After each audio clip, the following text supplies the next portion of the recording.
Well, hello, everyone. Welcome, welcome, welcome. Here we are. It's a nice spring day in the northern part of the hemisphere, and some of you in the southern parts.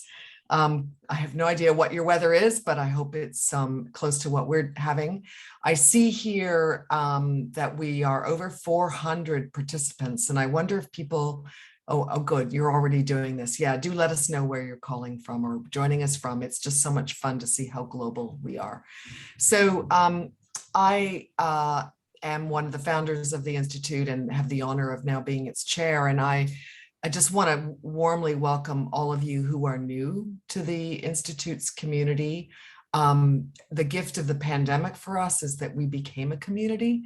You know, we've been doing discussion groups and huddles all coming together all over the world multiple times monthly for the last 2-3 years. And I know everybody's kind of moving back into a busier phase. And I'm just so glad that we built that community that we're so enjoying now. And one of the many wonderful things we get to do at the Institute is make friends with thought leaders. It's our job to showcase the people who are bringing so much to our field. And it's just a great honor for all of us at the Institute to be swimming among the big fish out there in our space. And so I want to introduce to you TODD CHERCHES today. So Todd is hailing from New York City. Todd's going to give you some of his background, but he's been involved in leadership and development and executive coaching for a very long time. He is one of Marshall Goldsmith's MG 100 coaches. He is among the Thinkers 50 in thought leadership and influencers, as well as design thinking. He is a professor at NYU and at Columbia. He has a lovely TEDx talk. And a brand new book. Well, 2020 is pretty brand new and well worth the read around visual leadership. And I think, Todd, you will bring this to life, but all of us, I think, are resonating with the fact that our world, especially the virtual world, has become more visual. You know, as the internet bandwidth has expanded, we have now been able to be participating in a visual world in a way that we've never done in human history. If you think about, so it's really an amazing time to be talking about visualization and visual leadership. And with that, Todd, over to you. We're just delighted to have you with us today. Margaret, thank you so much. And Sue, thank you as well. Yeah, sometimes when I talk about doing visual thinking, visual leadership, visual coaching, people say, oh, I'm a visual person. But I always respond, we're all visual people. That's just the way our brains are wired. So even if we also are auditory and kinesthetic and we like taking in information using all our senses, our brains are just wired visually. And we'll talk a little bit today about how that is, why that is, and how we can apply this to coaching. I always say the true value of knowledge is not in its accumulation, but in its application. So we're not just going to be talking hypothetically and theoretically, but how we can actually apply this to be more efficient, more effective coaches and thinkers, communicators, and leaders. So with that, some of you may already know, but speaking of visuals, here's a visual of a stagecoach, right? So what does this image have to do with visual coaching? So if you think about it, does anyone know, if you'd like to put it in your chat box, what is coaching as we're talking about it has to do with this stagecoach, this vehicle? Any guesses or anyone know? And I hi to my friend Rich Atkins, who just dialed in. I see we have over 500 participants here. It's the journey, tutoring, coaching, bring people along. Great, excellent. So I was, a lot of times people think I was a business major because of what I do for a living, but I was actually an English literature major with a concentration in Shakespeare and poetry, and I'm obsessed with word origins. So it was bothering me to think, we do coaching, and yet we fly coach in an airplane, they're coach handbags, right? What do they have in common? So I jumped onto etymology.com and I looked up the origin of the word coaching, and I found that this English word that we use comes from this French word, which comes from this German word, which comes from this Hungarian word, which comes from this city in Hungary called Koch, Hungary, which is where, it's right here on your map, which is where the stagecoach, the first horse-drawn carriages were invented way back in the 1400s, right? So a little special effect, let me do this again, a little visual special effect. There we go. All right. So that's high tech as I get. But it was called the Cart of Coach, and it spread throughout Europe. And the word coaching, the Cart of Coach helped to get people. It was a vehicle of transport that got people from point A to point B more efficiently, more effectively than they could on their own through walking or by horse. Similarly, what we do as coaches is help our clients get from where they are to where they could be better, more effectively than they could on their own. And I'll talk a little bit later about Marshall Goldsmith, who coined the term and wrote the book, What Got You Here Won't Get You There. And coaches help people to get there, whatever that there is, by being that metaphorical vehicle of transport. So that's what we're going to talk about today. I have enough content for 30 days talking about this, but we only have 30 minutes for the webinar portion before we get to the Q&A. So luckily I'm from New York. I talk really fast. So we're going to pack about 2 hours worth into 30 minutes, but I'm still going to try to remind myself. In fact, I wrote it on a Post-it: pause, breathe, don't rush, or don't race. So we'll see if I could do that, but probably I won't be able to. So here we go. So visual coaching is a new frontier because it's an area of coaching that we don't often think about. In fact, my colleague, Yaron Prives, and I presented at the Columbia University's coaching conference on visual coaching. And the theme this year at the Columbia conference was the new frontiers in coaching. So if you think about why is visual coaching a new frontier, because we very often don't think about it. Maybe we use visuals or visual language, but we don't really think about it. So hopefully your takeaway from today's session will be to think more visually and think, all right, how can I use visual techniques to be more effective, to help my clients be more effective, right? So visual coaching is the application of visual thinking to coaching, right? So very simply, but what do we mean by visual thinking? That we need to start with that foundation. So what is visual thinking? If you would, put in the chat box, what is visual thinking? What does it mean to you? The comments are going to speed by very quickly because we're at 528 people right now. But what does visual thinking mean to you? Let's get some comments. Thinking in images, not just words, imagination, pictures, images. Great, big picture, conceptual, translating words into imagery, visualization, using metaphor. Great, you're all on the right track. So in a nutshell, which is a metaphor, by the way, visual thinking is about, as you said, thinking in pictures, right? Using imagery rather than words or numbers. And what is visual communication? That is communicating with pictures. So again, if visual thinking is communicating in thinking in pictures, visual communication is communicating with pictures, the question then becomes, how can we use visual imagery and visual language in our coaching practices? And not only us using it, but how can we coach our clients to think more visually and to communicate more visually? So think about this. You have an idea, right? An idea pops into your head. We need to think about, how am I going to frame this idea to get this idea out of my head and into someone else's head so that they will say, I see what you're saying, right? So if you think about it, this is the objective of any communication, whether it's a text or a Slack message or an email or a speech or a TED Talk, a movie, right? We're trying to get people to see what we're saying. We're trying to get ideas out of our heads into someone else's. And the best way to do that, or one of the most effective ways, is through using visuals. And as Bernard Baruch said, the ability to express an idea is as important as the idea itself. So that's what we need to do, and that's what we need to help our clients to do. So our objectives for today are to talk about the what and the why of visual thinking. I want to introduce you to my 4 ways to think and communicate more visually. And in all cases, trying to bring it back to real life coaching applications. How can we actually use this stuff in real life? So as Margaret mentioned, my company is called Big Blue Gumball. I'm a member of Marshall Goldsmith's 100 Coaches, which is how I met my friend Jeffrey Hull, who I just met in person in New York last week for lunch. It was great to meet Jeff in person. Fortunately, he couldn't host today, and Margaret is filling in for him, doing an amazing job of introducing. Jeff's book Flex, I'll refer to it later, but you know, if I hadn't met Jeff, I wouldn't be here with you today. So a big part of being visual is connecting with people face to face or through Zoom and building those relationships. Big Blue Gumball, if you were wondering about the name of my company, it's a metaphor and it represents the world, the earth, the globe. However you want to think about it, the world is like a big blue gumball.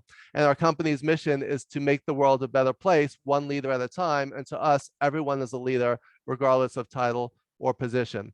Additionally, I teach leadership in the HR Master's program at NYU, and I teach leadership in a couple of different programs at Columbia University, including leadership for Broadway stage managers in their MFA theater program. I'm a TEDx speaker. You can check out my TED Talk on the power of visual thinking if you go to my website, toddchurches.com, or just Google the title. And my book, Visual Leadership, came out in 2020. And I always said it was supposed to come out a little earlier, but 2020, if you think about having a visual leadership and vision and having 2020 vision, 2020 is the perfect year for my book to have come out. So with that, today, you're gonna get a few highlights from my book and also some other concepts that are not in my book, but the whole objective for today is to think more visually. So my first question for you is just think about right now, just slowing down, hitting the pause button.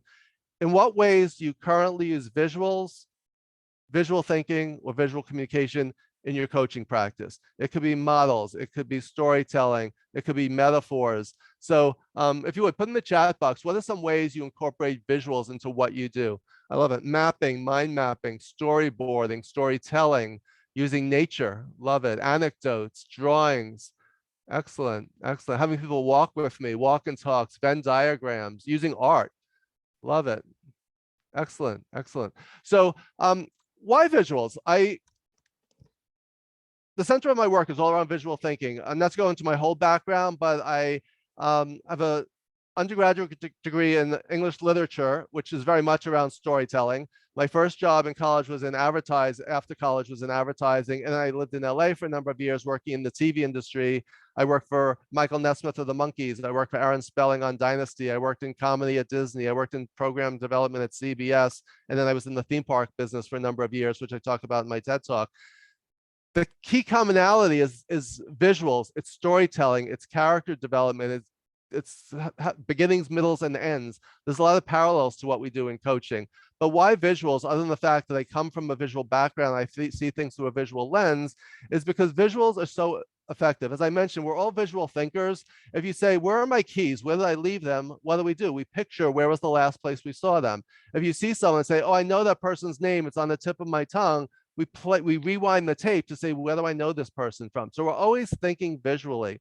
And I always say that visual thinking has three key components to it, three benefits. And the letters A, C, and R represent the concepts of attention, comprehension, and retention.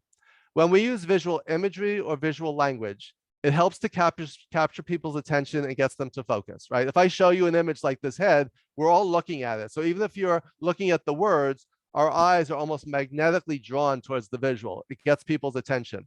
Comprehension, when you show someone something, in addition to telling them, it increases their understanding. And retention, just because of the way our brains are wired, we remember things in terms of recall. If we see them, we're more likely to remember things than if we just hear them. So we'll talk more about that in a second. But a real life example of this is one of the reading lists for my NYU class from the syllabus, right? This is a lot of text, bullet points, arrows, right? This is the same list of books. So if you put them side by side, the text and the images, think about this. Which one draws your attention? Which one is going to increase your understanding? Which one are you going to remember? And when I do this in my longer workshops as a test, with the bullet point list, people remember maybe 2 or 3 of the titles. With the visual book covers, people remember anywhere from 5 to 6 to all 8. So it's just, again, that's a demonstration of the power of visuals. So in terms of left brain and right brain, metaphorically, when the two sides of the brain battle it out, the right brain always wins. And for scientific proof of this, I've watched this GIF thousands of times, and the guy on the right always wins. So that is scientific proof. But if you want some real science behind it, there are 2 principles at play. One is the picture superiority effect, and one is dual coding theory. As I explain them, I'm actually going to shut off the dualers because it's distracting, because it's visual. Picture superiority effect simply says, and you can just Google these terms when you have a chance. Picture superiority effect says that when words and pictures battle it out, the pictures win. So we'll just leave it at that. There's a lot more to it, but that's the simple version. And dual coding theory, and that's dual, D-U-A-L as in 2, as opposed to D-U-E-L as in the dual we were just watching.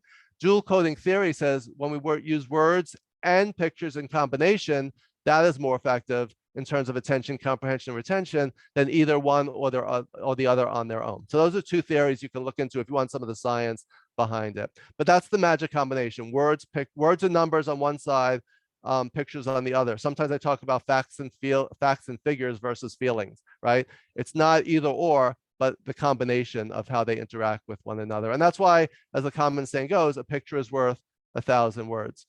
So what I'd like to do right now is introduce you to my 4 ways to think and communicate more visually. So I want to give you some examples of each, and we'll talk more about it in the Q&A, but just this is a general overview. So these are the 4 categories.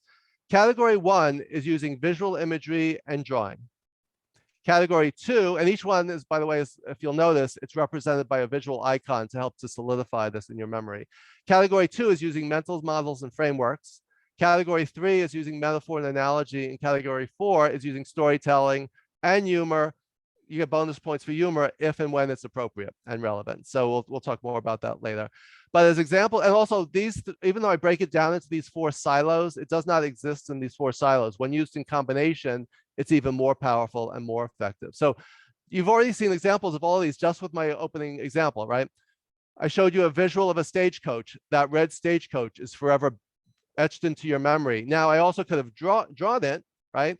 I used a visual picture, a photograph, as opposed to a drawing, but sometimes using drawing in our coaching practice is effective. We'll talk more about that later. As you can see, I'm not the greatest artist, but that's not too bad for someone who suffers from ICD, which is I can't draw syndrome. So this all comes with practice. Like any skill, it comes with practice.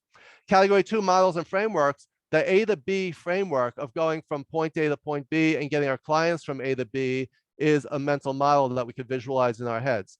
Metaphor and analogy, I talked about visual coaching being a new frontier. That is a visual metaphor. And storytelling and humor, I told you the story of the origin of the word coach, and hopefully there was a little humor in there with the little mini stagecoach traveling across the screen. So just in that one example, I showed how we could use all 4 of these to effectively communicate and get our ideas across. So let's give you a little more detail on each one. And again, this is just the tip of the iceberg. But visual communication goes back 44,000 years to cave drawings, right? Here's an example of visual imagery telling a story of some sort. This was well before the written word, and maybe even before the spoken word. People were communicating visually. In 3000 BC, the first alphabets came along. Egyptian pictograms or hieroglyphics were visual images that morphed eventually into our alphabet. And then in 1999, the emoji came along. So that is the history of visual communication covering 46,000 years in 3 simple images. So, but let's talk about some more current real world examples. As I mentioned, what you're seeing today is just the tip of the iceberg. So this visual of an iceberg is both an image and a metaphor. When you first meet someone, it's just the tip of the iceberg. When you first start watching a movie, the first few minutes is just the tip of the iceberg. The iceberg represents what we know and see versus what we don't, what lies beneath the surface. It might even represent danger lurking ahead, as in Titanic, right? What do we know and see, and what dangers might be lurking beneath the surface, right? So we use imagery and metaphors like this all the time in our everyday language. Mapping, whether it's a subway map of Manhattan, this map is not to scale, it's not geographically accurate, and yet it gets us around the city because of the color coding and the numbering and the lettering of the subway lines, right? So we could tell someone how to get from Times Square to the Upper East Side, where I live, where I'm coming to you from today, by taking the Q train, the yellow line from Times Square to the Upper East Side. That's a visual representation that helps us to communicate and helps people to see what we're saying. Data visualization is a hot topic. How to use visuals to communicate numbers. That's something that is becoming more and more important in this day and age of information overload. And this is an example of my visual checklist. When I'm doing a workshop or webinar, I want to make sure I have my clicker. I want to make sure I have my water bottle. Instead of having a bullet point list, I use a visual checklist. So at a glance, I could see, do I have everything that I need? So that's just another example of how we could use visuals rather than text to be effective. Now, how are you feeling right now? You may be feeling on overload because I'm throwing a lot at you very quickly. But think about this. When my mother, I think maybe on the webinar, so hi mom, if you're out there. When my mother was in the hospital, I know that, and she's okay now, but I noticed on the wall, there was this pain scale chart.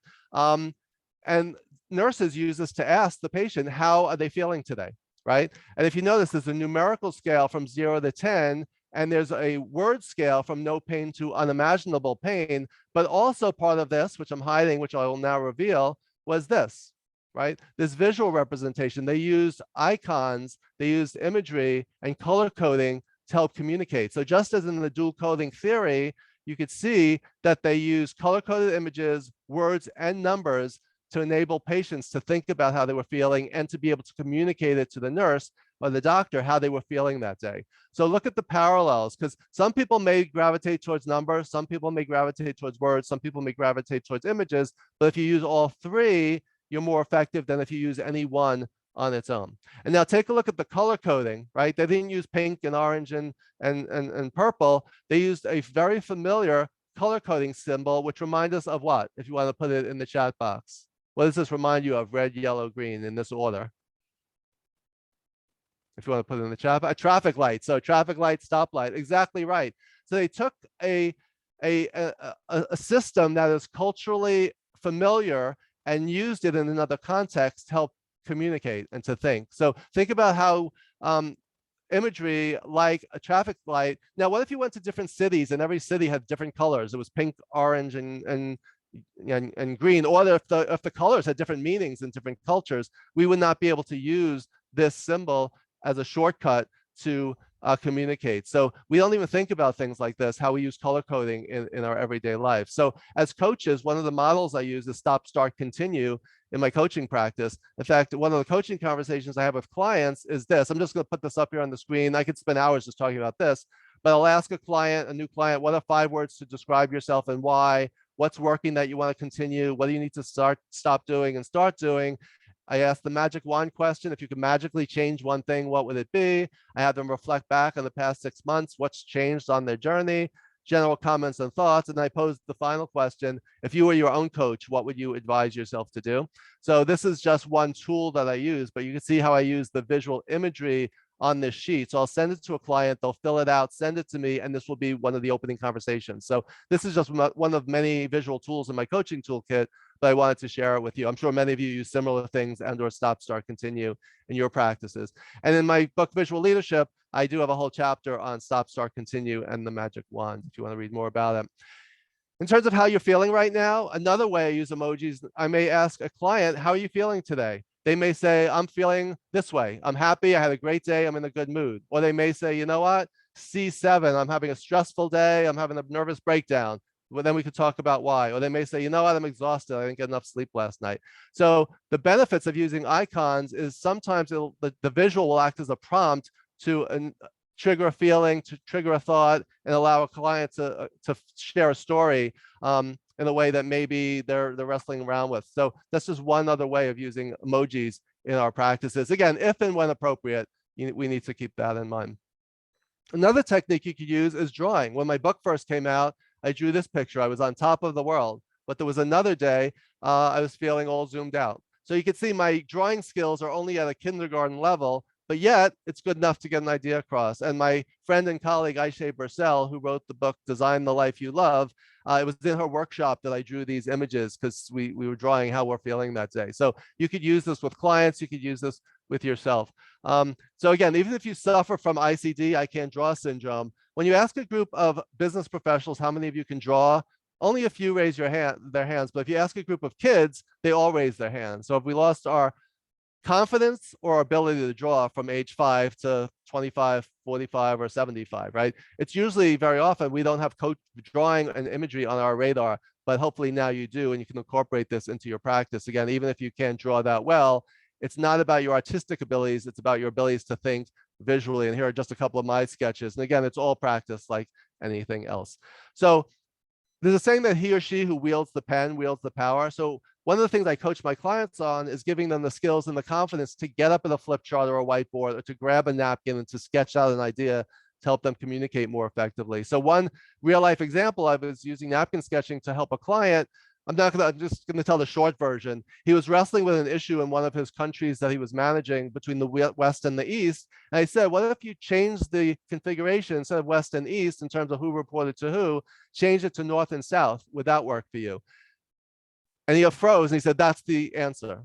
He was so close to it. I thought, to me, it was so obvious. I almost didn't even mention it, but it wasn't until I sketched it out on a napkin or piece of paper that he said, that's the solution. He was too close to it to see it, but this little sketch changed everything for him. And I write about this in chapter 4 of my book, how my 30-second napkin sketch helped the client solve a multi-million-dollar problem. So again, real world business applications to use these skills. And we're going to make these slides available to you. If you miss anything, don't worry about it. And in the slide deck, there'll be a PDF. There'll be a lot of clickable links, including this link to my article from Inc. Can You Draw What Your Company Does, which is a whole exercise that I do. I could do a whole workshop, and I do just on that. How would you illustrate what it is that you do? So I hope you'll read that and learn more about how you can do that as well. So that's drawing. But I want you to actually pick up a pen, take 30 seconds, grab a pen, grab a piece of paper right now. And I wish we could share them, but this is just on your own. Draw a picture of an effective leader. What does a leader look like to you? I'm going to give you 1 minute. I'm actually going to look at my clock. Take 1 minute to draw a picture of an effective leader, starting now. Go.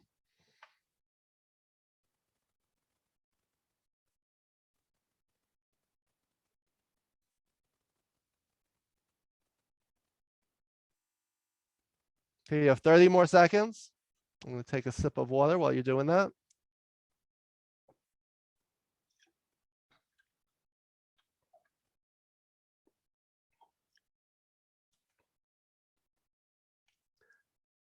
All right, great. If you want to link in with me or email me your drawing, I'd love to see them. When I do longer workshops, we actually share, we go into breakouts and we share our pictures. We can't do that today with 562 people on it.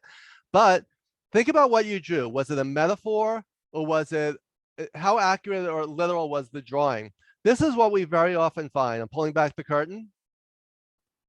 Many of the drawings tend to look like this. I would say about 60 to 80% of the drawings, depending on the audience, tend to look like this. What do you notice? I see some metaphors that someone drew a solar system. Right. These are all middle-aged white males, right? Many of the drawings, the one in the middle is actually a great drawing, right? It looks like Don Draper from Mad Men. But think about this. If you're, when we say draw a leader, if your initial image of a leader is a middle-aged white male, what does that say about hiring? What does that say about promotion in terms of diversity, equity, inclusion, belonging, right? So in order to change the reality, we need to change the picture of what leadership looks like. And I got the idea for this exercise from this article in the New York Times. Picture a leader. Is she a woman? Most people draw a man. Even business women tend to draw a man, and then they kick themselves afterwards saying, why did I just do that? Now, sometimes people will draw something metaphorical like a tree or geese flying in V formation. But if you think about how often people, a middle-aged white male, big ears represents listening, a watch represents time management. There are certain aspects, or bigger or taller. Look at the first one, how the leader is taller. Sorry, how the leader is taller than everyone else, right? We need to change the picture. Sorry, let me make sure my alarm does not go off again. We need to change the picture of how we visualize things if we want to change the reality in the real world. So again, even if you can't draw, Napoleon said a good sketch is better than a long speech, although he probably said it in French because I'm not sure if he spoke English. But throughout all of history, we know the power of visuals and imagery to communicate. So think about how can you use drawing and imagery in your practice. I'm going to speed up a little bit with mental models. I just want to mention a few. So there are Venn diagrams, there are pyramids, there are matrices, there are org charts. We use models in all aspects of our lives. We do mind mapping and storyboarding and post-its and process diagrams. So we need to think about how can we translate ideas into visual imagery to be more effective. If you Google coaching models, you see all of these different models. There are hundreds of them out there. The most popular and most common tends to be GROW, John Whitmore's GROW model, which many of you may be familiar with. And there are so many others out there. In Jeff Hull's book, Flex, I love his FIERCE model. It's not a visual model, but it's a framework, right, that helps us to think through the core dimensions of leadership agility that Jeff talks about. If you think about a model like appreciative inquiry, you could do it as a list, 1, 2, 3, 4, or you could do it as a visual model and add some color to it, right? So I think that's the key thing. Where's your eye drawn? Which one are people going to remember? There's value and power in creating a visual representation of your ideas. And in this amazing report put out by the Institute of Coaching last year, this model on human-centered leadership is another great example of translating ideas into visuals so that people can understand them. Again, attention, comprehension, and retention. This is another example of the power of visuals from our Institute of Coaching. So when people go through my workshops and classes, some of them are my own, others are my coaching programs, is my passion skill matrix. And this is both a chapter in my book, and also for those of you attending today, if you want to download churches.com/passion, and you could download this entire chapter, which you may find interesting and may come in handy. So think about how you can use, again, visuals now and frameworks in your coaching process. Metaphors and analogies. So I could talk for hours about, this is one of the most fun of the four. I love them all, but metaphors and analogies to me is the most fun and creative. I mentioned earlier, in a nutshell, right? Not a literal nutshell, but why do we say in a nutshell? That means in a small, concise way that can fit in a nutshell, right? Visual thinking is about using pictures. I talked about framing our ideas, like as if putting something in a picture frame. That's a metaphor. But what I didn't mention was the light bulb itself. We're so used to seeing a light bulb representing an idea or a flash of inspiration that we don't even think about it.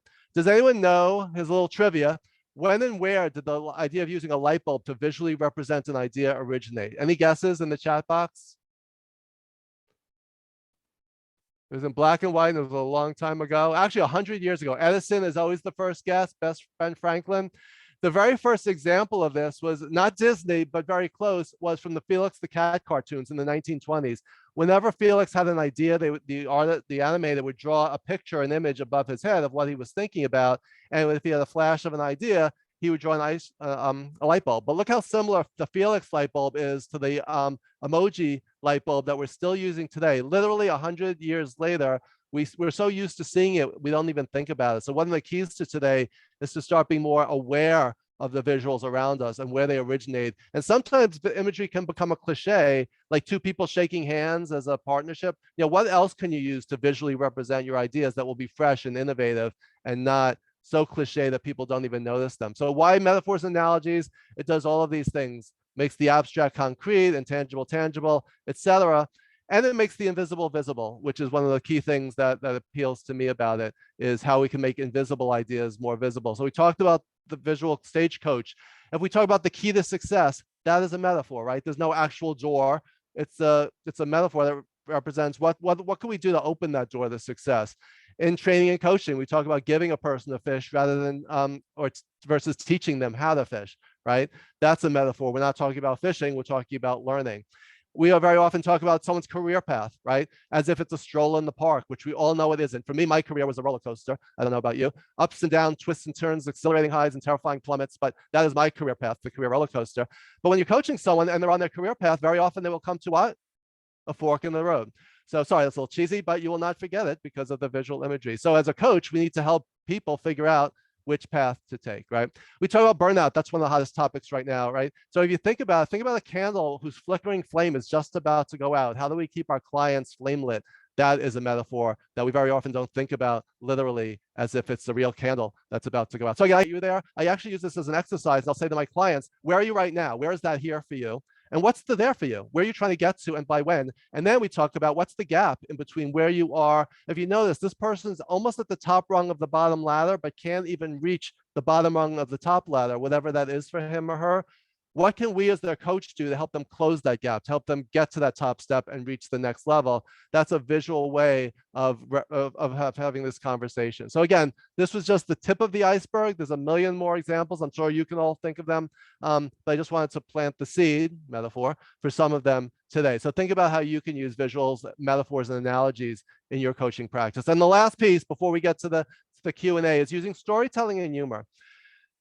Storytelling. So whether a story begins with in the beginning or once upon a time or in a galaxy long time ago in a galaxy far, far away, think about what is a story. When we talk about as a coach, how do we incorporate storytelling into our practices?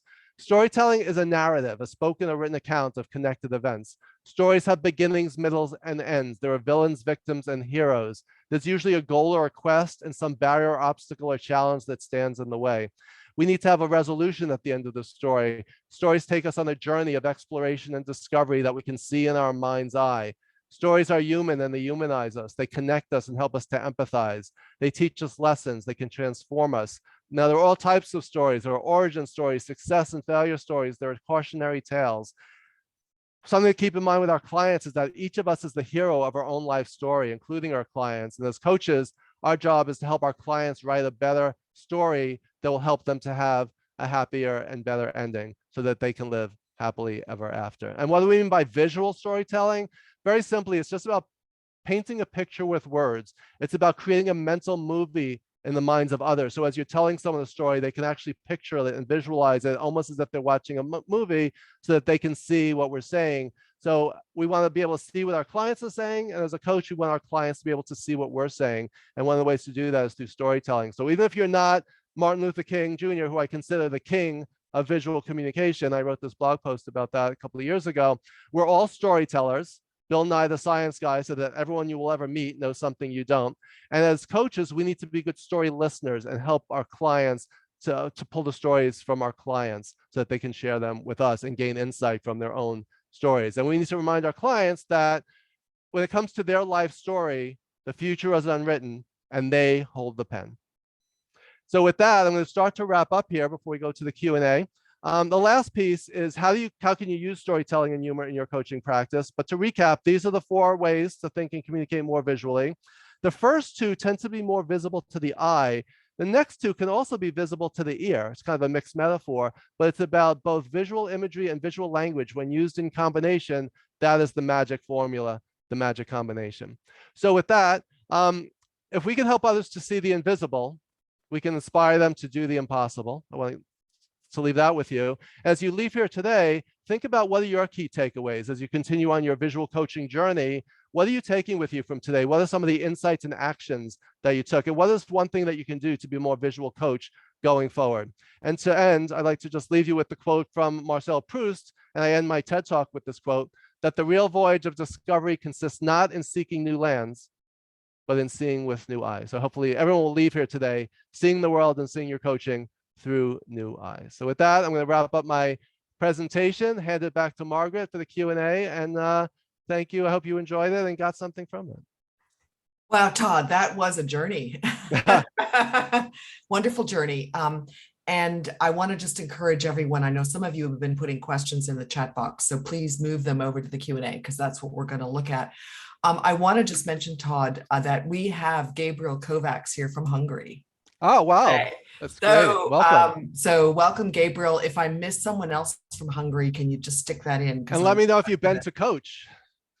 Yeah, to the town. Yeah, that's very cool. So just, let's just pause for a moment and just think about the big blue gumball and all the folks here. We have at least 20 countries represented, Todd, I counted, Great. and at least that many US states. So, when you put all those pictures together, the other thing I wonder if we could do something to follow up, which is invite everyone here to draw a picture of a coach today and pull all that together. So Sue, maybe would that work for you, Todd, putting out a call to pictures of coaches? Love it. Sure. Of course. Yeah, and see what we get. Okay, yes. So we'll follow up. Because so many people don't know what coaching is, or but it's hard to explain to someone who doesn't. That's a great exercise. How would you, and we're gonna get a lot of different perspectives on that. So I'd love to see that. Yeah, that's great.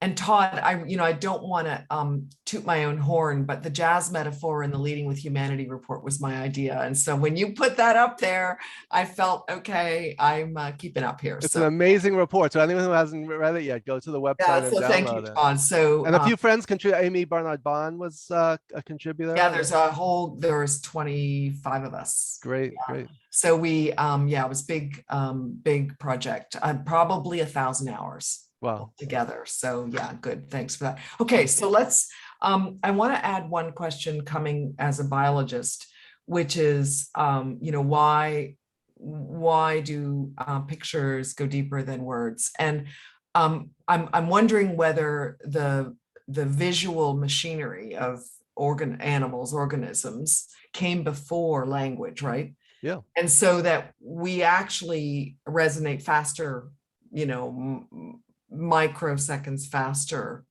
to visual than words, because language is a clumsier, longer thing. It's thoughts to language, right? So is there anything around that you can share?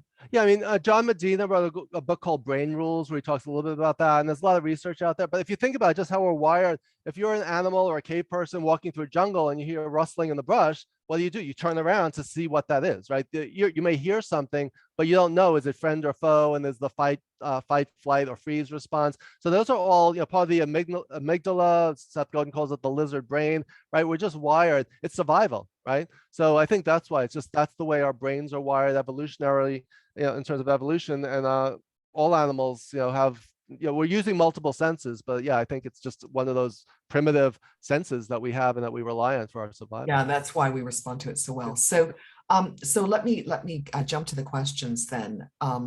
So Gabriel from Hungary asks, in terms of cultural differences, do you find that, and of course you've at least been to China, I'm sure you've been many other places. How does this resonate across cultures? Because we do have a lot of cultures represented here. Yeah, so there's both sides, but one is visuals cross cultural lines. Like if you're talking about something, so for example, with metaphors, if I use a lot of baseball analogies and metaphors because I'm a big baseball fan, Mets and Yankees here in New York. But if I'm talking, a lot of my students are international students, many of them from China, right? So a 25-year-old female from China is, a baseball analogy is not going to resonate with her as much as something more universal like dance or theater or nature, right? So I may say, we need to plant the seed for an idea, get to the root of the problem, branch out in new directions. Let's see which ideas bear fruit, and the sky's the limit, right? So I just use 5 different nature tree related metaphors that anyone can relate to, regardless of, as long as you've seen a tree, you know what I'm talking about, right? So culturally, I used, an expression like, we'll cross that bridge when we come to it. When I used that analogy in one of my workshops in New York, I used the Brooklyn Bridge. I did a workshop for the Harvard Harvard Business School alumni of San Francisco. And I used the Golden Gate Bridge. And I did this in London. I used the Tower Bridge, right? So just speaking the language of your stakeholders visually will show that connection. So just as when I showed your report, you said, oh, he gets me, right? I mean, if that's the feeling of inclusion. So that's what we want to think about, is how can we use visual imagery that's inclusive rather than exclusive? And I talked earlier about the book cover. The cover of my book, which is behind me on the shelf, has a rainbow colored eye, and the rainbow represents multiple perspectives. Just as no one in the world has this color eye, no one in the world sees the world through the same lens that you do and that your clients do. And that we need to use all the colors of the rainbow or colors in the crayon box, innovation and creativity, to paint a picture of what we're talking about. So again, using a blue eye was not as inclusive as using a rainbow eye, which includes everyone. So we need to be thinking about how we're doing it and how we're going to connect across cultures and across language barriers. Yeah, and the universal language that you spoke to is nature, whether it's the animal kingdom, the sharks and the fish and the frogs, or the plant kingdom. Yeah, that's beautiful. David Lowe makes another comment that's a question around biology, which is this is news to me. There's a syndrome, I guess it's called aphantasia, the inability to visualize. And David Lowe mentions he's got a friend that discovered he had this and didn't even realize. And just wondering, have you come across that? And I haven't. I'm assuming that's a rare condition, unfortunately, rare condition, but rare. The question I often get is, how does this apply to people who are blind or sight impaired? And one of the things I say is that we could use visual language, right? So even if we could use, just explanations, and it's almost like, not to use another baseball analogy, but sometimes I'm in the car listening to the baseball game on the radio, and something will happen. I'll say to my wife, wow, did you see that play? She's like, how are you seeing it? It's on the radio. I'm watching the game in my head, right? Because I can picture the field, I can picture the players. So a lot of times we see a movie. If you're reading a book, think about the times you've read a novel and you picture it in your mind, and then you go to see the movie version of the novel and it doesn't match. You have that cognitive dissonance or that disconnect, right? But once you've seen a movie, it's very hard to go back and read the novel. Like if you read the book The Godfather and you've never seen the movie, that's different than if you've seen the movie and then you read the novel. You can't not picture Marlon Brando as the Godfather, right? So it's, again, that's how our brains work. But so it's interesting how, but that's to answer your question, is we can paint a picture with words and use imagery in our language. And that's why you talk about Martin Luther King Jr. If you watch, I'm actually doing a workshop. If you go to my LinkedIn, I'll be promoting it on January 29th as part of a 2-day workshop on Martin Luther King, how he used metaphor and visual language in his I Have a Dream speech to paint a picture of a better future. So he didn't have PowerPoint slides. He didn't have visual imagery. He painted the picture with words, right? So that's one way to even if you can't see, you can still think visually and communicate visually. Right, that's wonderful. So let's expand. So we're going to go zooming into coaching sessions from the universal issues. So when it comes to drawing pictures with your clients, you're in a coaching session. Can you add anything? Like, do you get your clients to draw pictures? Do you draw pictures? Do you both draw pictures together? How do you do that on Zoom? Well, I tend to initiate it because it kind of breaks it. You need to create psychological safety, first of all, where someone that doesn't feel judged, like, because a lot of adults don't draw, don't get up at a whiteboard or a flip chart because they feel like their drawings are going to be critiqued or judged, right? But once you practice and develop the skill and the confidence, one, you get better. So even if you're not, there's so many people like my friend Lisa Rothstein, who's a professional graphic recorder. They do that for a living. They're amazing artists, but you don't have to be. If you could play Pictionary and charades, you can use visuals in terms of body language and imagery to communicate. So in coaching sessions, I might have someone, I use the emoji exercise, which doesn't involve, so you have to kind of ease people into it and you have to help them overcome the resistance. I was once doing a workshop for CEOs, very similar to this, on visual leadership for CEOs. And you can imagine how they responded when I started handing out colored markers and big pieces of paper. Like, what is this, kindergarten? So once you got past the initial resistance, they started having fun with it. And they were like, oh, can we have more colors? Can we have more time? And next thing you knew, they were pairing up with people. And one guy said, and this was one of the best things that came out of that session, one guy said, I've known you for 20 years. I never really knew what you did until you mapped out, you drew a process diagram and some imagery. He's like, now I totally get what you do. So that was like, check mark, like that just worked. And then they're like, I'm going to go home and hang this on my refrigerator, show it to my wife or kids. So it's fun, but we have to make, first of all, it only can be used when appropriate, right? In some situations, it is not appropriate. But again, it just leverages another side of your brain. It leverages your creativity, and ideas come out when you're drawing that may not when you're just speaking. So it's, you kind of have to try it out and see what works for you. But you could also use slides. You could use, like, here's an object. I don't know if you can see it. I'll say, if you have a closed mind, there's no room to think about new approaches. But if you open your mind, you have all this space inside to, so just using, I have a Gumby that I have in front of me that I use for flexibility, or Curious George, that were a doll that reminds me to be curious. So you can use visual imagery and items and props. It doesn't always have to be a drawing. So whatever works for you, it's just, again, about to think more creatively, and it just, leverages the other side of your brain. That's great, Todd. And just to give you a moment break, I often do a leadership workshop, very simple: strengths, challenges, vision, strategies, and pick one of them to do visuals. And the one that is the most fun is when I ask them to draw their worst fears, like the real work, like really terrible existential fears. And it gets really funny because people draw crazy stuff, right? But it really does tell you what people's real fears are. Yep. And then you say, okay, so that's something we really have to deal with. So well, there's some of that you would say most common. I'm picturing snakes and heights and public speaking, like, or yeah. And then, because then you get your worst fear part gets to speak, right? You get that, you get it out. So that's really, and it's a way to share, right? So sometimes if you draw something and show it to someone, you don't have to say it out loud, right? So that drawing, that image, serves as a catalyst to the conversation, just as the emojis do. You may not say, I'm really upset today, but if you point to that emoji and say, oh, tell me about why you're feeling that way, that will sometimes open up the door to that conversation. Yeah, that's right. Good. I want to just plant the seed, which is metaphorically. Yeah. I think I also, this is something I would sign up for. Maybe I'm not alone. To get just like a really basic drawing class. Like a couple of hours, so that we kind of feel more confident. I mean, even your stick figures are good, right? Like, and I and not, if you're not used to doing it, right, you just aren't used to doing it. So I just want to just put out a call to see if anybody else would love to do just like a few hours on drawing, because it would be nice if us coaches could just be a bit more confident with our drawing. And if someone like Aisha Bursell, who's a colleague of ours and a friend, for 100 coaches, she would be a perfect facilitator for that. Just to give her a little plug, every Wednesday at 5 p.m. Eastern, she does a virtual tea where we all draw together. We have a whole community of people that we draw together. So just look up Aisha, Ayse Bursell, Birsel, And again, she's one of the 100 coaches. Marshall, the whole Marshall Goldsmith story, I won't tell right now, but that helped her to launch her career. But she helps people use her design principles. She's an award-winning Herman Miller designer who helps people use her design principles in drawing to design their own life. So little plug for Aisha there. Yeah, okay. So maybe let's make sure we get her name. So Sue Brennick, can you make sure we get that out to the group? Because I bet you we could find some takers for a little course. Definitely. Or is your group on your group? Yeah, it's open. Anyone can attend. It's every Wednesday, 5 p.m. Eastern. Yeah, we can have 500 people crash our party.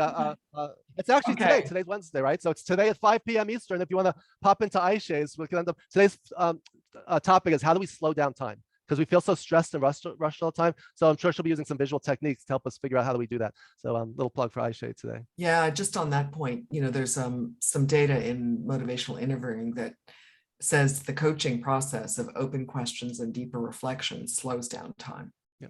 Creates more space, and then the client gets to the truth more quickly. So yeah. Well, maybe you could attend and add that to the conversation. Yeah.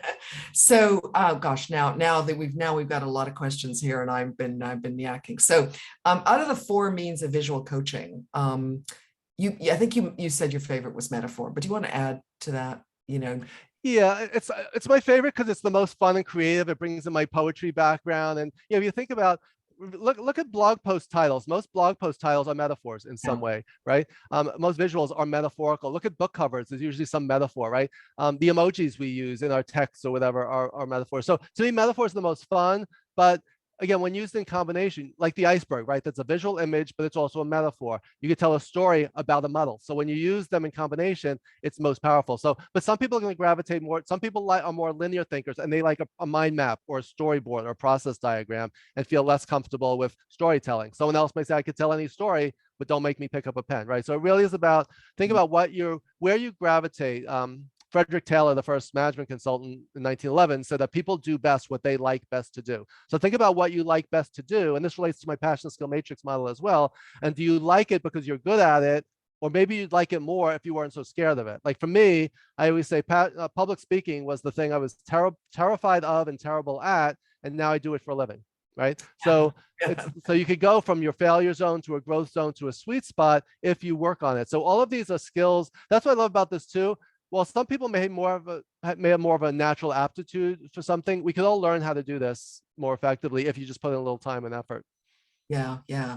So I'm going to come back to David. I apologize for those of you who I'm missing. I'm trying to, figure out which questions will draw the most out of this conversation. And David mentions about coaching and humor, which he happens to be doing a doctoral research project on. But I think that broadens to cartoons and humor and cartoons. And so just want to throw that out there because that's a kind of visual communication that, that we. Yeah, I love cartoon. Think about Dilbert, right? Think about Dilbert and the management leadership lessons. My book happens to open with a cartoon. It's actually, I don't know if I could show it on here.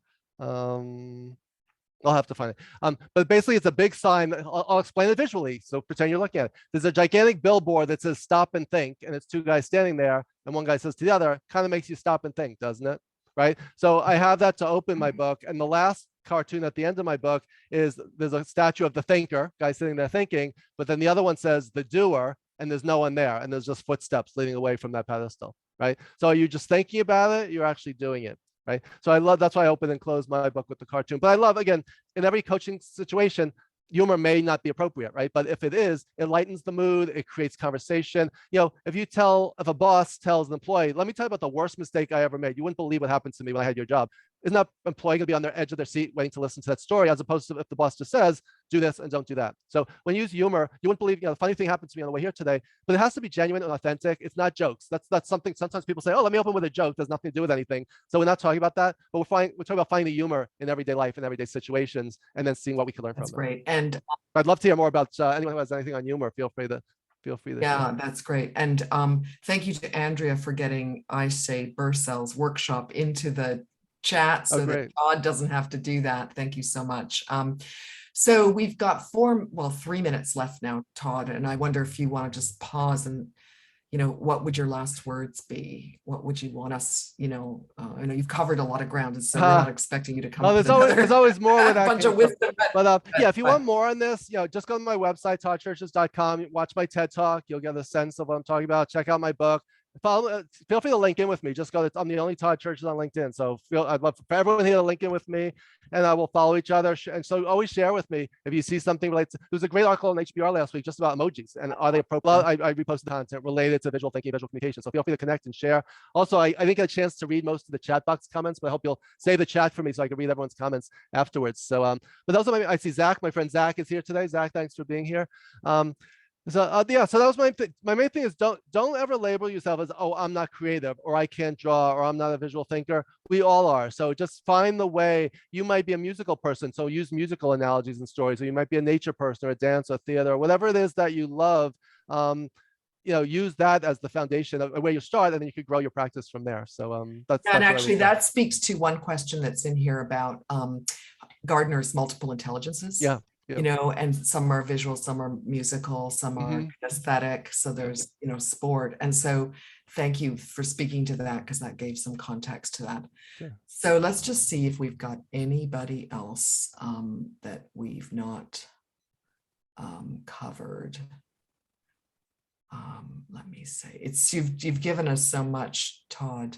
I guess one last word. One last word. That's probably, I think we're all in a place of gratitude. We're sated.